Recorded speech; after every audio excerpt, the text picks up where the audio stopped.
Sir आज की इस वीडियो में हम 15 ऐसे स्मॉल कैप फंड्स को लेकर बात करने वाले हैं जिन्होंने पिछले 3 इयर्स में अपने बेंचमार्क को बीट नहीं कर पाया है रिटर्न्स देने के मामले में। अब मुझे यहाँ पर ऐसा लग रहा है कि अगर स्मॉल कैप कैटेगरी के फंड्स रिटर्न्स के मामले में अपने बेंचमार्क को बीट नहीं कर पाता है, वो भी 3 इयर्स में, तो मुझे लगता है कि भाई इन्वेस्टर्स के साथ ज़रूर यहाँ पर नाइंसाफ़ी हुई है। अब यहाँ पर आपको गौर ये करना है कि आपकी पोर्टफोलियो में कौन से फंड्स हैं इन 15 में से। दूसरी बात, आपको ये भी चेक करना है कि अगर आपने पोर्टफोलियो नहीं बनाया है, बनाने के बारे में सोच रहे हैं और इन 15 में से कोई ऐसा फंड है जिसमें आप इन्वेस्टमेंट करने के बारे में सोच रहे हैं, तो आपको क्या करना चाहिए। बाज़ाब्ता मैं आपको पूरा डिटेल्स दिखलाऊंगा कि कौन कौन से स्कीम है, कौन कौन से स्मॉल कैप फंड्स हैं, उनके रिटर्न्स कितने रहे हैं, उनके बेंचमार्क के रिटर्न्स कितने रहे हैं। साथ ही साथ 7 ऐसे स्मॉल कैप फंड्स के ऊपर भी हम बात करेंगे जिन्होंने अपने बेंचमार्क को बीट किया है पिछले 3 इयर्स में। तो वीडियो बहुत ही इन्फॉर्मेटिव होने वाली है। लाइक कर दीजिए, शेयर कर दीजिए। चैनल को अगर अभी तक सब्सक्राइब नहीं किया है तो सर प्लीज़ देर मत करिए, चैनल को ज़रूर सब्सक्राइब कर लीजिए, क्योंकि इसी तरह के इंटरेस्टिंग कंटेंट मैं आपके लिए लेकर आता रहता हूं। अब चलिए डायरेक्ट हम अपने मुद्दे पर आते हैं। वीडियो में मैं कुछ कहूँ या फिर आपको मैं लिस्ट वगैरह दिखलाऊँ, पूरा डिटेल्स मैं आपके सामने शो करूं, इससे पहले एक सवाल मैं आपसे पूछता हूं। आपने म्यूचुअल फंड में इन्वेस्टमेंट क्यों किया है? एफडी आरडी में क्यों नहीं किया, या फिर स्टॉक में क्यों नहीं किया? तो इस सवाल का शायद आपका जवाब यही होगा कि एफडी में इसलिए मैंने नहीं किया है क्योंकि वहाँ पर उतने अच्छे रिटर्न्स नहीं मिलते हैं, इसलिए हमने एफडी आरडी में नहीं किया। और स्टॉक की बात रही तो रिटर्न्स तो वहाँ पर मिलते हैं, लेकिन उसके बारे में ज़्यादा नॉलेज नहीं है या फिर वो रिस्क मैं लेना नहीं चाहता हूँ। शॉर्ट में अगर जवाब दिया जाए तो यही 2 जवाब हो सकते हैं आपके। अब बात आती है कि म्यूचुअल फंड में आपने क्यों इन्वेस्टमेंट किया, तो इसका सीधा जवाब आपका ये हो सकता है कि आपका मन है, आप ये चाहते हैं कि भाई हमारा रिस्क मैनेजमेंट भी अच्छे तरीके से हो, हम ज़्यादा टाइम भी ना दे पाए और नॉलेज ज़्यादा हो कम हो, हमारा इन्वेस्टमेंट पे किसी तरह का इफ़ेक्ट हमारे नॉलेज की वजह से नहीं पड़ना चाहिए। मतलब इतना बड़ा इफ़ेक्ट नहीं पड़ना चाहिए हमारे नॉलेज की वजह से, क्योंकि यहाँ पर ऑलरेडी जो एक्सपर्ट होते हैं वो आपके फ़ंड को मैनेज करते हैं। चलिए, हमने यहाँ पर इन्वेस्टमेंट कर दिया और मेरा मकसद यही था, और 100% बहुत सारे लोगों का यही मकसद रहता है। लेकिन यहाँ पर भी आने के बाद जब आपको ये पता चले कि आपको जितना रिटर्न्स मिलना चाहिए उतना आपको नहीं मिलेगा, तो बताइए दुख दर्द होगा कि नहीं होगा? बिल्कुल होगा। तो आज इन 15 फंड्स के बारे में हम बात करेंगे जिन्होंने इन्वेस्टर्स को दुख दर्द दिया है पिछले 3 इयर्स में। लंबी चौड़ी लिस्ट है और बड़े बड़े पावरफुल एएमसी की तरफ से ऐसे स्मॉल कैप हैं जिनके रिटर्न्स पिछले 3 इयर्स में अपने बेंचमार्क को बीट नहीं कर पाया है। अब हम ज़रा लिस्ट देख लेते हैं। नंबर 15 पे अगर बात करें तो यूटीआई स्मॉल कैप फंड, जिन्होंने पिछले 3 इयर्स में 25.86% मतलब 25.86% का रिटर्न्स दिया है। समझ रहे कि नहीं? जबकि बेंचमार्क ने 31.91% का रिटर्न्स दिया, 31.91% का रिटर्न्स दिया है। उसके बाद आ जाता है यूनियन स्मॉल कैप फंड, जिन्होंने 27.37% का रिटर्न्स दिया है, मतलब 27.37% का रिटर्न्स दिया, जबकि बेंचमार्क ने 30.90% का रिटर्न्स दिया है। उसके बाद आ जाता है एसबीआई स्मॉल कैप फंड। मैंने कहा ना, बड़ी दिग्गज एएमसी की तरफ से कुछ फंड्स हैं जिनके रिटर्न्स बहुत ही मतलब बुरे रहे हैं पिछले 3 इयर्स में। बुरे तो नहीं कह सकते हैं, लेकिन अपने बेंचमार्क को बीट नहीं किया है, इसलिए हम उन्हें बुरा कह रहे हैं। दूसरी बात, एसबीआई स्मॉल कैप की अगर बात करें तो पिछले 3 इयर्स में इस फंड ने 24.81% का रिटर्न्स दिया है, जबकि बेंचमार्क ने 30.90% का रिटर्न्स दिया है। 12वें नंबर पर आ जाता है LIC MF small cap fund. इस फंड ने पिछले 3 इयर्स में 29.72% का रिटर्न्स दिया है, जबकि बेंचमार्क ने 31.91% का रिटर्न्स दिया है। उसके बाद नंबर 11 पे आ जाता है। 11वें नंबर पे है कोटक स्मॉल कैप फंड, जिन्होंने पिछले 3 इयर्स में 24.93% का रिटर्न्स दिया है, जबकि बेंचमार्क ने 31.91% का रिटर्न्स दिया है। नंबर 10 पे आ जाता है ITI स्मॉल कैप फंड, जिन्होंने 23.34% का रिटर्न्स दिया है पिछले कितने ईयर्स में? 3 इयर्स में, जबकि बेंचमार्क ने 31.91% का रिटर्न्स दिया है। उसके बाद आ जाता है इन्वेस्को इंडिया नंबर 9 पे, Invesco India small cap fund, जिन्होंने 29.25% का रिटर्न्स दिया है पिछले 3 ईयर्स में। 3 ईयर्स की ही बात हो रही है, बोलने की ज़रूरत नहीं है। उसके बाद इसके बेंचमार्क ने 30.90% का रिटर्न्स दिया है। नंबर 8 पे आ जाता है ICICI prudential small cap fund, जिन्होंने 29.35% का रिटर्न्स दिया है और इसके बेंचमार्क ने 31.91% का रिटर्न्स दिया है। नंबर 7 पे आ जाता है एडिलवाइसेस स्मॉल कैप फंड, जिन्होंने पिछले 3 ईयर्स में 29.78% का रिटर्न्स दिया है। बेंचमार्क ने 31.91% का रिटर्न्स दिया है। नंबर 6 पे आ जाता है DSP स्मॉल कैप फंड, जिन्होंने पिछले 3 ईयर्स में 28.96% का रिटर्न्स दिया है। बेंचमार्क ने 30.90% का रिटर्न्स दिया है। उसके बाद आ जाता है नंबर 5 पे Canara Robeco small cap fund, जिन्होंने पिछले 3 ईयर्स में 31.15% का रिटर्न्स दिया है, जबकि बेंचमार्क ने 31.91% का रिटर्न्स दिया है। उसके बाद नंबर 4 पे आता है bank of India small cap fund, जिन्होंने पिछले 3 ईयर्स में कितने परसेंट भाई, 29.39% का रिटर्न्स दिया है, जबकि बेंचमार्क ने 31.91% का रिटर्न्स दिया है। बंधन स्मॉल कैप फंड जो कि तीसरे नंबर पे आता है, इस फंड ने पिछले 3 ईयर्स में 30.17% का रिटर्न्स दिया है, जबकि बेंचमार्क ने 30.90% का रिटर्न्स दिया है। दूसरे नंबर पे आता है एक्सिस स्मॉल कैप फंड, जिन्होंने 27.91% का रिटर्न्स दिया और बेंचमार्क ने 31.91% का रिटर्न्स दिया है। और नंबर 1 पे आता है ABSL स्मॉल कैप फंड, जिन्होंने पिछले 3 ईयर्स में, ABSL स्मॉल कैप का मतलब ये है आदित्य बिरला सन लाइफ स्मॉल कैप फंड, जिन्होंने पिछले 3 ईयर्स में 22.10% का रिटर्न्स दिया है और बेंचमार्क ने 30.90% का रिटर्न्स दिया है। ये वो 15 फंड्स हैं जिन्होंने पिछले 3 ईयर्स में अपने बेंचमार्क को बीट नहीं किया है, समझ रहे हैं।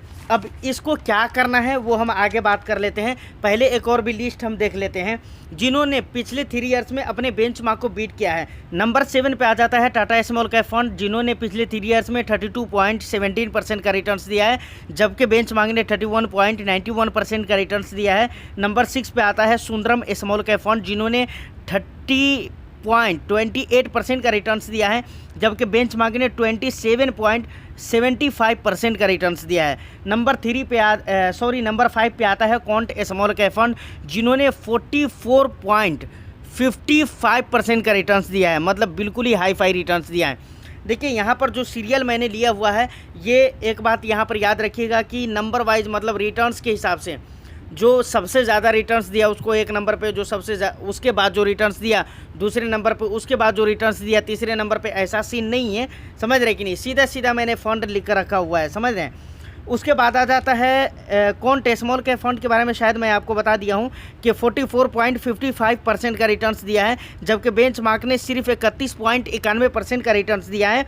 Nippon India small cap fund आ जाता है 4 नंबर पे, जो कि 36.44% का रिटर्न्स दिया है, जबकि बेंचमार्क ने 31.91% का रिटर्न्स दिया है। उसके बाद आ जाता है HSBC स्मॉल कैप फंड, जिन्होंने 35.56% का रिटर्न्स दिया है और बेंचमार्क ने 31.91% का रिटर्न्स दिया है। नंबर 2 पे आ जाता है HDFC स्मॉल कैप फंड, जिन्होंने 32.86% का रिटर्न्स दिया है, जबकि बेंचमार्क ने 30.90% का रिटर्न्स दिया है। नंबर 1 पे है Franklin India smaller companies fund small cap fund, जिन्होंने 32.01% का रिटर्न्स दिया है, जबकि बेंचमार्क ने 31.91% का रिटर्न्स दिया है। ये सारे लिस्ट आपके सामने मैंने रख दिया है। अब देखिए, अब बात आती है कि वो 15 फंड्स जिन्होंने पिछले 3 ईयर्स में अपने बेंचमार्क को बीट नहीं किया है, तो क्या उनको अपनी पोर्टफोलियो से निकाल देना चाहिए? देखिए, सबसे पहली बात, निकालना चाहिए या नहीं निकालना चाहिए इस पे हम आ रहे हैं। लेकिन किसी भी फंड को जब आप इन्वेस्टमेंट के लिए चूज़ करते हैं तो वहाँ पर आपको 2-3 चीज़ें 4 चीज़ें ज़रूर चेक करना चाहिए। बहुत सारी चीज़ें चेक करने की ज़रूरत होती है, लेकिन एटलीस्ट ये 2-3-4 चीज़ें तो ज़रूर ही चेक करना चाहिए। सबसे पहली चीज़ क्या है आपको पता है? एक्सपेंस रेशियो, ये खर्चे होते हैं आपके कि इन्वेस्टमेंट करने के वहाँ पर आपके क्या खर्चे लगने वाले हैं। दूसरी बात होती है परफॉर्म में क्या चेक करना चाहिए? सबसे पहले तो ये आपको चेक करना चाहिए कि ये फंड रिटर्न्स कैसा दे रहा है, अच्छा रिटर्न्स है या नहीं है। देखिए, अच्छा रिटर्न्स का मतलब यहाँ पर मैं ये ले रहा हूँ कि कोई फंड अपने बेंचमार्क को बीट कर रहा है, उसके लिए मैं कह सकता हूँ कि वो अच्छा रिटर्न्स दे रहा है, और यही मतलब भी होता है। हाँ, ये एक अलग बात है कि कोई फंड ऐसा होता है जो अपने बेंचमार्क को बीट करता है और कोई फंड ऐसा होता है जो अपने बेंचमार्क को अच्छे परसेंटेज से बीट करता है। ये एक अलग चीज़ है। तो आपको ये चीज़ ज़रूर देखना चाहिए कि कोई भी फंड हो वो अपने बेंचमार्क को बीट कर पा रहा है या नहीं कर पा रहा है। अगर वो कर पा रहा है तो बिल्कुल आप आंख बंद करके उस फंड में इन्वेस्टमेंट कर सकते हैं। तो अब यहाँ पर एक सवाल आता है कि क्या ये ऐसे 15 फंड्स हैं जिन्होंने पिछले 3 ईयर्स में अपने बेंचमार्क को नहीं बीट किया, तो क्या इनको अपनी पोर्टफोलियो से साइड कर देना चाहिए, निकाल देना चाहिए? तो देखिए, यहाँ पर मैं एक चीज़ कहना चाहूँगा। रिटर्न्स के मामले में 3 ईयर्स की मैंने बात किया है। अगर 3 ईयर्स में नहीं दिया अच्छा खासा रिटर्न्स तो कोई ऐसी बात नहीं है, और इसका ये मतलब नहीं कि आपको इसको अपनी पोर्टफोलियो से निकाल देना चाहिए।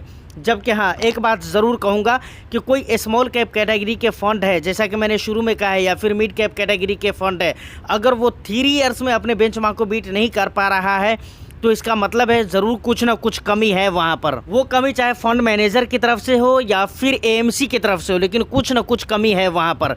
तो मेरे को लगता है कि स्मॉल कैप कैटेगरी के फ़ंड को 3 ईयर्स में अच्छा खासा परफॉर्म करना चाहिए, लेकिन बहुत सारे फंड्स हैं जो नहीं करते हैं। तो यहाँ पर मैं कहना ये चाह रहा हूँ कि स्मॉल कैप और मिड कैप में जो इन्वेस्टमेंट होता है या फिर इन्वेस्टर जो करते हैं इन्वेस्टमेंट, तो यहाँ पर उनका जो विज़न होता है वो बहुत लंबा होता है। मतलब 7 साल तो होता ही है, कम से कम 7-8 साल, 10 साल, 15 साल, इस तरह का टाइम ड्यूरेशन लेकर चलते हैं। तो अभी आपको घबराने की ज़रूरत नहीं है, अभी बहुत सारा समय है। और प्लस 1 साल में अगर कोई इक्विटी कैटेगरी का फंड है, जैसे कि स्मॉल कैप और मिड कैप कैटेगरी के, इस तरह के फ़ंड अगर 1-8 साल में बेस्ट रिटर्न्स नहीं दे पा रहे हैं या फिर अपने बेंचमार्क को बीट नहीं कर पा रहे हैं, करना तो चाहिए लेकिन कर नहीं पा रहे हैं, तो कोई दिक्कत वाली बात नहीं है यहाँ पर, जबकि करना चाहिए। मैं इस बात को बराबर बोल रहा हूँ। लेकिन जो खास और मेन चीज़ होती है वो आपको ये देखना चाहिए कि ज़्यादातर टाइम पीरियड में, लॉन्ग ड्यूरेशन में इन फंड्स का परफॉर्म कैसा रहा है, इसने अपने बेंचमार्क को बीट किया है या नहीं किया है। लॉन्ग ड्यूरेशन का मतलब 7 साल से ऊपर के टाइम पीरियड के लिए आपको देखना चाहिए। तो इन 15 फंड्स में से कोई भी फंड्स है आपकी पोर्टफोलियो में, तो उसको अपनी पोर्टफोलियो से मुझे नहीं लगता है कि हटाने की ज़रूरत है। दूसरी बात, अगर आप मन बना रहे हैं, कोई ऐसा फंड है जो इस 15 की लिस्ट में से है, मतलब इस 15 में से कोई एक फ़ंड है जिसमें आप इन्वेस्टमेंट करने के बारे में सोच रहे हैं, तो कर सकते हैं सर, कोई दिक्कत वाली बात नहीं है। जैसा कि मैं आपको बता चुका हूं कि क्यों दिक्कत वाली बात नहीं है। मैं एक बात अगेन कहना चाहूँगा कि देखिए, स्मॉल कैप कैटेगरी के जो फंड होते हैं 3 ईयर्स में उनको अपने बेंचमार्क को बीट करना चाहिए, ये बहुत अच्छी बात है और ये ज़रूरी है।